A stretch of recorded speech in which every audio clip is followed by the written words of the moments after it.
Piece यानी शांति की चाह हर कोई रखता है, क्योंकि शांत मन से ही सटीक निर्णय लेना संभव हो पाता है। लेकिन मूलभूत प्रश्न ये है कि आखिरकार शांति है क्या? श्रोताओं, शांति दरअसल में व्यवधानों की समाप्ति है। अगर आप भी शांति की इच्छा रखने वालों में से एक हैं, तो सबसे पहले आपको अपनी इच्छाओं को ही शांत करना होगा। शांति शब्द सम धातु से निर्मित है, जिसके अनेक अर्थ हो सकते हैं, जैसे कि प्रसन्न होना, बुरा प्रभाव हटाना इत्यादि। हमारे वेदों में शम धातु और इसके रूप कई स्थानों पर प्रयुक्त हुए हैं, जिनका अर्थ सुख, कल्याण, स्वास्थ्य या धन आदि से लगाया जाता है। श्रोताओं, जीवन में शांति के लिए 3 चीजें अति आवश्यक हैं। पहला, नियम। जिसके जीवन में नियम है, या यूं कहें कि जिसका जीवन नियमित है, उसकी जिंदगी में शांति है। इंसान अगर नियम में नहीं है, मतलब जिधर मन हुआ उधर को भाग लिया, जब मन हुआ तभी चल दिया, जो चाहा वही करने लगा, सारे नियम कायदे तोड़कर स्वच्छंद व्यवहार किए, तो उसके जीवन में शांति कभी नहीं आ सकती। दूसरा, अनुशासन। यहाँ इसका मतलब अपने ऊपर अनुशासन रखने से है, यानी कि जो किसी के कुछ कहने से, उकसाने से, बहकाने से अपना अनुशासन भंग नहीं करता, उसके जीवन में शांति बनी रहती है। तीसरा, व्यवस्था। व्यवस्था से बड़ी बड़ी बाधाएं दूर हो जाती हैं। जो लोग योजनाबद्ध तरीके से व्यवस्था में रहकर काम करते हैं, उनके जीवन में शांति सदा विद्यमान रहती है।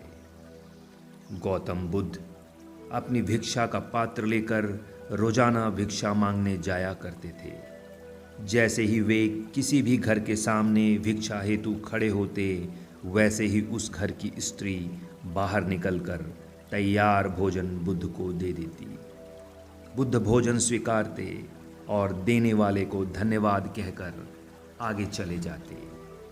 एक दिन बुद्ध किसी नए गांव में, जहां वे पहले कभी भी भिक्षा मांगने नहीं गए थे, वहां भिक्षा हेतु जाते हैं और एक घर का दरवाज़ा खटखटाते हैं। उस घर की गृहिणी एक कड़वे और तीखे स्वभाव वाली स्त्री होती है। भिक्षु पर निगाह पड़ते ही वो गुस्से से आग बबूला हो जाती है और भिक्षु को भला बुरा कहने लगती है। कामचोर कहीं के, इतने तंदुरुस्त हो फिर भी कोई काम धंधा क्यों नहीं करते? तुम लोगों को बिना मेहनत किए खाने की आदत पड़ गई है। बुद्ध उस स्त्री की बातों पर कोई प्रतिक्रिया नहीं देते। इस पर वो स्त्री और जोर से चिल्लाकर कहती, दरअसल तुम लोगों को मुफ्त का खाने की आदत लग चुकी है। इस तरह से वो स्त्री लगातार बुद्ध को जाने अनजाने में गालियां देती चली जाती। बुद्ध उस स्त्री की भड़ास समाप्त होने की प्रतीक्षा करते। अंत में वो स्त्री बुद्ध को कहती, अब तुम पत्थर की तरह यहाँ क्यों खड़े हो? जाओ, चले जाओ यहाँ से, कुछ काम धंधा करो। जब बुद्ध को लगा कि उस स्त्री के पास कहने के लिए कुछ भी नहीं बचा, तो वो उस स्त्री को कहते हैं, माता, आपके द्वारा दी गई चीज़ें मैं अस्वीकार करता हूँ।